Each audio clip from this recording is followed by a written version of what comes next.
अब तक हमने ईडी की छापेमारी आम नेताओं, अफसरों और चुटभइयों के घर पर देखी है, लेकिन अब मामला बड़ा है। जी हाँ, बहुत बड़ा, क्योंकि इस बार निशाने पर वो नाम है जो देश के सबसे अमीर परिवारों में शुमार रहा है।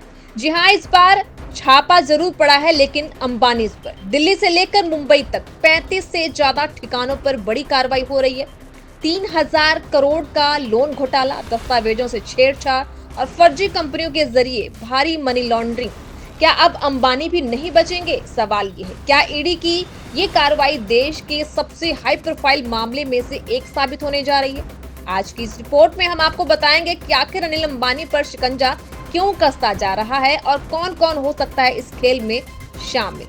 जी हाँ, जब देश की सबसे बड़ी कारोबारी हस्तियों में से एक पर कानून का शिकंजा कसने लगे तो सवाल सिर्फ किसी शख्स पर नहीं, पूरे सिस्टम पर उठते हैं। अब अंबानी भी नहीं बच पाएंगे। अनिल अंबानियों की कंपनी पर प्रवर्तन निदेशालय ने छापा मारा है। जहां ईडी ने छापा मारा है, दिल्ली से लेकर मुंबई तक 35 से ज्यादा ठिकानों पर बड़ी कार्रवाई की जा रही है।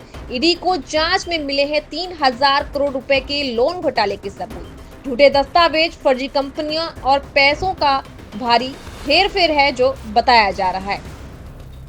अनिल अंबानी और उनके रिलायंस ग्रुप से जुड़े मामलों में ईडी ने शुक्रवार को सुबह एक बड़ा सर्च ऑपरेशन शुरू किया। यह रेड देश की राजधानी दिल्ली और मुंबई सहित 35 से ज्यादा लोकेशनों पर एक साथ की जा रही है। मामला मनी लॉन्ड्रिंग से जुड़ा हुआ है, जिसमें हजारों करोड़ की गड़बड़ी की आशंका जताई जा रही है। यह छापेमारी prevention of money laundering act के तहत हो रही है। बताया जा रहा है कि इस कार्रवाई में अनिल अंबानी से जुड़ी करीब 50 कंपनियों और 25 से ज्यादा व्यक्तियों के परिसरों की तलाशी ली जा रही है। इस ऑपरेशन में ईडी को CBI, SCBI, national housing bank, national financial reporting authority और बैंक ऑफ बड़ौदा जैसी एजेंसियों से अहम जानकारी मिली है।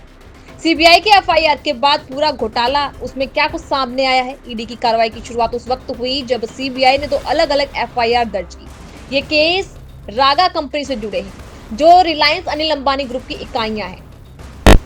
इन एफआईआर के आधार पर ईडी ने जांच शुरू की और पाया कि सुनियोजित स्कीम के तहत बैंक, निवेशक और सरकारी संस्थानों को धोखा दिया गया। एजेंसी ने यह भी पाया कि येस बैंक से मिली रकम को कंपनी के प्रमोटर्स और अन्य समूह कंपनियों ने अवैध रूप से डायवर्ट किया है। ईडी की जांच में सबसे चौंकाने वाला अगर पहलू जो सामने आया है, जिसे सुनकर आप भी चौंक जाएंगे, वो है 2017 से 2019 के बीच येस बैंक ने रागा कंपनियों को जो कर्ज दिया वह पूरी तरह नियमों को ताक पर रखकर मंजूर किया गया। शुरुआती जांच से पता चला कि लोन मंजूर होने से पहले ही येस बैंक के प्रमोटर्स को बड़ी रकम निजी कंपनियों के जरिए दी गई थी। लोन से जुड़े दस्तावेज जैसे क्रेडिट अप्रूवल मेमोरेंडम को बैक डेट में तैयार किया गया। लोन की मंजूरी बिना किसी ड्यू डिलिजेंस या क्रेडिट एनालिसिस को दी गई, जो बैंक की क्रेडिट पॉलिसी का सीधा उल्लंघन था। इसके अलावा ईडी ने यह भी पाया कि लोन को तुरंत दूसरे ग्रुप और सेल कंपनियों को ट्रांसफर कर दिया गया।